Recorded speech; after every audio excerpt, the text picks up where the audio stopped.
السلام عليكم ورحمة الله وبركاته. أهلا بكم إخواتي وحبايبي في حلقة جديدة من حلقات قناتنا وقناتكم قناة المراجع المصري للمحاسب القانوني محمد صفوت.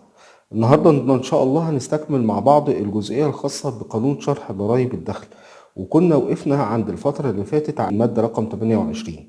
والنهاردة إن شاء الله هنستكمل مع بعض الشرح إن شاء الله، وهنتكلم عن المادة 29 من قانون ضرائب الدخل 91 لسنة 2005. وان شاء الله واحنا بنشرح مع بعض هتشوفوا قدامكم الشاشه باذن الله الماده بتاع القانون واللائحه التنفيذيه، عشان تبقوا متابعين معايا اول باول في الجزئيه الخاصه بشرح الماده دي. في البدايه نقرا الماده مع بعض. الماده بتقول: اذا ختم حساب احدى السنوات بخساره تخصم هذه الخساره من ارباح السنه التاليه، فاذا تبقى بعد ذلك جزء من الخساره نقل سنويا الى السنوات التاليه حتى السنه الخامسه، ولا يجوز بعد ذلك نقل شيء من الخسارة إلى حساب سنة أخرى. طب اللائحة التنفيذية بتقول إيه؟ اللائحة التنفيذية بتقول: يتحدد وعاء الضريبة على دخل الأشخاص الطبيعيين وفقا لحكم المادة السادسة من القانون، وبالنسبة للشخص التي تتعدد مصادر إيراداته المنصوص عليها في الفقرة الثانية من ذات المادة فيما عدا المرتبات وما في حكمها، يراعى عند تحقق خسائر في إحدى هذه المصادر ألا يتم إجراء الجمع الجبري إلا في حدود صافي الدخل منه، وإذا تبقى جزء من هذه الخسائر يطبق بشأنه حكم المادة 29 من القانون والفقرة الثانية من المادة 35 منه بحسب الأحوال. طب إيه الكلام ده بقى؟ هنرجع مع بعض في جزئية جزئية ونشرحها مع بعض. هنرجع للمادة السادسة في الأول اللي اتكلمت عليها، وقالت إيه؟ إن الضريبة بتفرض على أساس مجموع صافي الدخل من المرتبات وما في حكمها، والنشاط التجاري او الصناعي والنشاط المهني وغير التجاري والثروه العقاريه.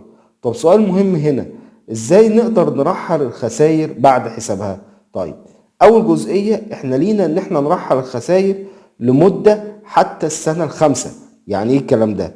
يعني لو انت حضرتك حققت خسائر في اول سنه وبعد كده رحلت خساره للتانيه، بس السنه التانيه دي ما كفتش ترحل للسنه اللي بعدها، واخرك في المده دي 5 سنين.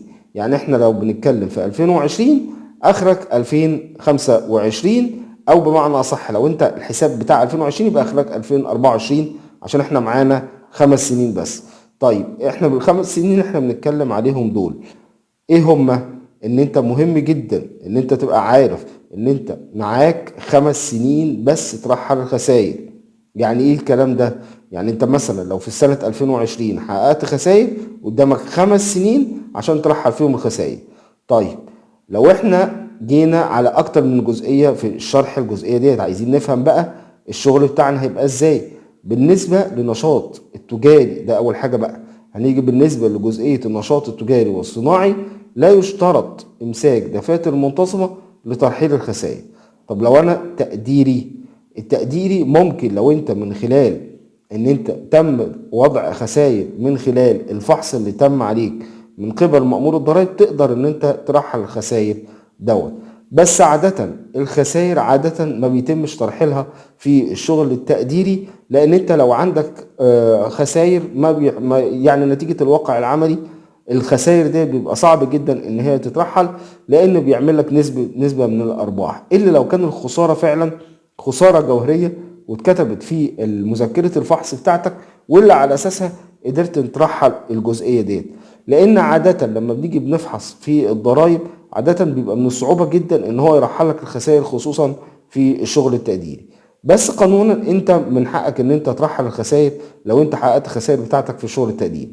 بس بالنسبة للنشاط المهني زي الدكتور، المهندس، الاستشاري، اي نشاط مهني لابد ليه من امساك دفاتر منتظمة لترحيل الخسائر، وده طبقا للمادة 35 من القانون اللي هنيجي لشرحه في الحلقات القادمة ان شاء الله. طيب بالنسبة للجزئية التانية، لو الممول قدم ايقاف للمأمورية عن الجزئية حققت ليه الخسائر، في الحالة دي ما ينفعش حضرتك ان انت ترحل الخسائر دي، وبتوقف ترحيلها كلها بالكامل. يعني ايه الكلام ده؟ يعني انت لو انت حضرتك دلوقتي شغال في اكتر من شغل، وقلنا مثلا من ضمن الحاجات اللي انت حققت فيها خسائر وجزئية المقاولات، وعندك توريدات عمومية، وعندك حاجات تانية، او عندك نشاط صناعي. التوريدات العمومية والنشاط الصناعي كسبان، بس المقاولات هي اللي حققت خسارة، والخسارة دي هي اللي خلت الشغل بتاعك كله عبارة عن خسارة. لو انت عملت ايقاف مؤقت او عملت ايقاف لجزئية المقاولات بس، مش من حقك ان انت ترحل الخسائر بتاعتك لل5 سنين. لا خلاص، انت في السنة اللي انت فيها دي هي اللي هتحقق فيها الخسائر، ومش هتقدر ترحل للخسائر اللي بعدها بعد كده ما دام توقفت عن النشاط اللي بيحقق الخسائر دوت. طيب في جزئية تالتة معانا، لو في اكتر من ايراد مختلف زي ايراد ايراد ثروة عقارية، ايراد من دخل تجاري او صناعي، هناخد صافي الدخل من كل نشاط في الاول، وما تخصمش الا لما تحسب الاول صافي الدخل من كل نشاط. بعد كده بيتم الجمع الجبري من صافي دخل النشاط التجاري والصناعي والثروة العقارية، وما يخصمش من صافي ايراد المرتبات او ما في حكمها، إلا إذا تبقى جزء لم يستنفذ برحيل الخسائر في ال5 سنوات. فمهم جدا إن أنت تحسب صافي الدخل لكل نشاط لوحده، وتحقق وتجمع على الأساس ده، وعلى الأساس ده تشوف إذا كان حققت خسائر ولا حققت أرباح، عشان يبقى معروف كل نشاط صافي الدخل بتاعه كام. عشان زي ما قلنا قبل كده إن إحنا لو عملنا إيقاف لأي نشاط من الأنشطة، ساعتها في الحالة دي مش هتقدر ترحل النشاط، وتبقى معروف إيه النشاط اللي حقق الخسارة الجزئية بتاعتك. طيب هنرجع بقى لجزئية مهمة جدا. في حالة تحقق الخسارة في أكتر من نشاط، في الحالة دي بيتم تجميع نتائج جميع الأنشطة بما في ذلك خسائر النشاطين أو ال3 اللي انت حققتهم، ثم بعد ذلك بيتم تجميع الخسائر بتاعته الخاصة بالسنة. وخد بالك احنا بنتكلم هنا عن الخسائر أو الأرباح اللي انت حققتها من أكتر نشاط، وبيتم الجمع في خلال السنة. انت ما بتعملش الخسائر بتاعتك وتجمعها من اكتر من سنة، لا انت ليك في السنة اللي انت عملت فيها الشغل بتاعك. طيب احنا بنتكلم هنا لو احنا بنتكلم حققنا خسائر في الشغل في السنة دي. طب سؤال، طيب لو انا ده بقى حصلت على خسائر في السنة اللي بعدها كمان، يعني انا مثلا عملت خسائر في 2020 اللي هي رحل لحد 5 سنين، طب جيت في 2020 الشركة حققت خسائر تاني، تاخد السنة بتاعت 2021 دي ترحل 5 سنين بعديها. يبقى انت كل سنة بتحسب على حدة، ما ينفعش تجمع السنتين مع بعض وتبتدي ترحل الخسائر 5 سنين بعد كده، لا كل سنة بسنتها. يعني 2020 تجمع حط بعدها 5 سنين، 2021 تحط بعدها 5 سنين، وهكذا. يبقى انت الاول تخلص السنة بتاعتك الخاصة بجزئية ال 2020 مثلا، وبعد كده تبتدي تحط 2021. يبقى احنا هنيجي بقى ايه نرخص الجزئية دي.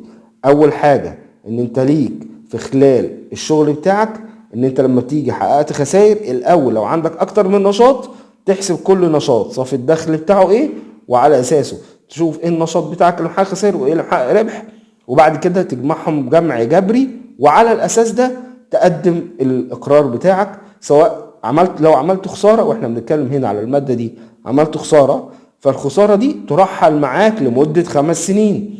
طيب لو انا في نشاط انا عملته وحققت فيه خسائر، وجيت في السنة اللي بعدها رحت عامل ايقاف للنشاط اللي انا عملت فيه الخسائر، مالكش ان انت تكمل ال5 سنين بتوعك اللي انت عملت فيها ايقاف النشاط ده، تحط الخسائر بتاعتك وما ترحلهاش للسنين اللي بعدها.